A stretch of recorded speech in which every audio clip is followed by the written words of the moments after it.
How's it going, guys? It's a final render here. Now, I'm sorry this video is a little late, people. It is definitely late indeed. However, when have I ever been on time for a Fallout DLC? And of course this is the final one, so I wanted to properly explore Nuka World before actually putting out this video.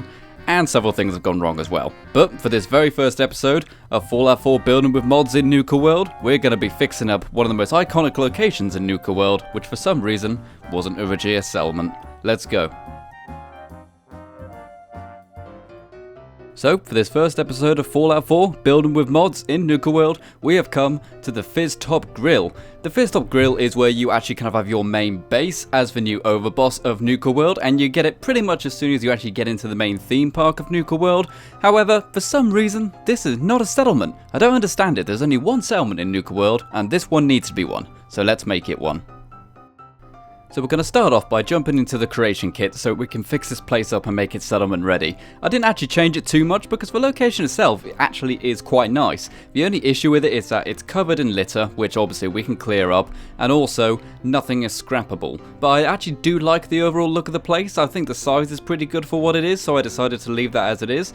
And all I got to do is kind of make it settlement ready. I do that by adding a workshop, and as you can see, most of the place is unscrappable. You can't get rid of the counters or anything. And whilst us guys on PC can disarm them, we can't actually do it on the consoles unless I do some work. So I spend a lot of time making everything in this place scrappable so that the guys on consoles can actually scrap everything inside as well as build in there. So that's pretty good, I think. And also we're going to fix up one or two little things, like there's some broken glass on this side of the building, change the texture so it looks a bit nice, and really, that's all we need to do inside the creation kit, because as I said, the place actually is quite nice as it is. So, here is the place fully decked out and ready to go. As you can see, it doesn't really look any different. It's got some new textures and things like that, and it's got no more litter on the ground.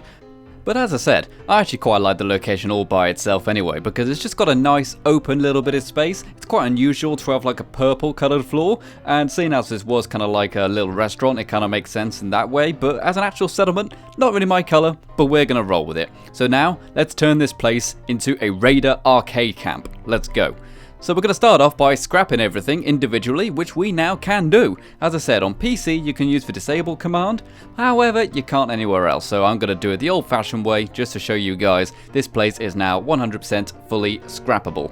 And here it is, 100% gutted apart from the little area in the corner which I've decided to keep, and I'll just kind of do some minor changes to it. And now, this is Nuka World. We need this place to be a mean looking base. And how are we going to do that? By having a giant flaming skull fortress of doom on the roof. You heard me, a giant flame skull fortress thing, whatever. And it's going to be pretty darn big, and it's going to be made entirely out of raider spikes, and it looks really mean and menacing. We're going to scale up some fire barrels to give it giant red glowing eyes made of fire, so it looks really mean and menacing for anyone who comes into Nuka World, which they will see from miles away, so they'll definitely know that this is a place owned by raiders before they even get to Nuka World.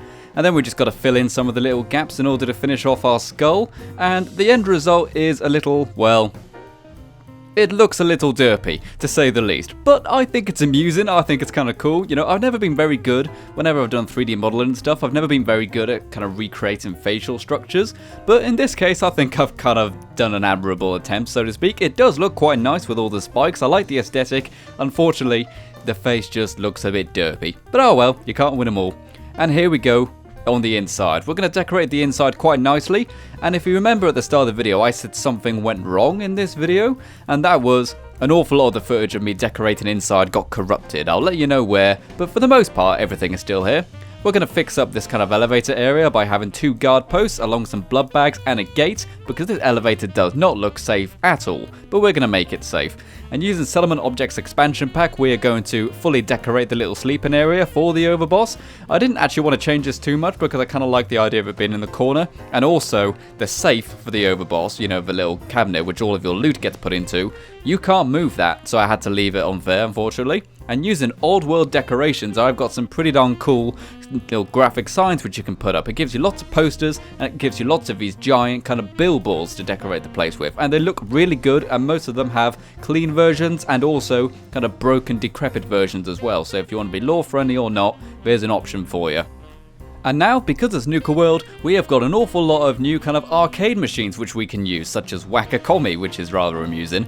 And we're just going to put this kind of in the corner of the place just so that we've got a kind of cool little evil arcade kind of thing inside our raider base, because we just like to have fun despite the fact that we are a horrible evil raider overboss. And we've got an awful lot of nice new decorations from Nuka World. That's definitely the best thing about it. And we're going to have ourselves a little throne area for us to sit during the day when we're not sleeping. And we're going to have this pretty darn awesome chair which we can find in Kiddie Kingdom in the game. And we're going to decorate it with spikes behind it, so it looks like everyone's favourite fantasy TV show, Lord of the Rings. No, I mean Game of Thrones, sorry. And we're also going to use some more stuff from the Settlement Objects expansion pack in order to give it that kind of robotic look using the assets from Automatron, along with the disco ball. And the arcade area is starting to look pretty darn good. And also, seeing as these are raiders, we're going to use the Homemaker mod to add a giant table, which we'll use to make a strip pole. And also we will have some more decorations to decorate the place. This is where the footage went missing, as you can probably tell, seeing as I just did loads of decoration. But here we go. This is the place fully finished. The Fizztop Grille is looking pretty darn impressive, to say the least. The decorations are really, really nice, and they do definitely fit the raider aesthetic. As I said, I'm sorry all this footage of me kind of decorating the place is missing. You didn't miss any new mods. Everything in here is just Nuka World assets.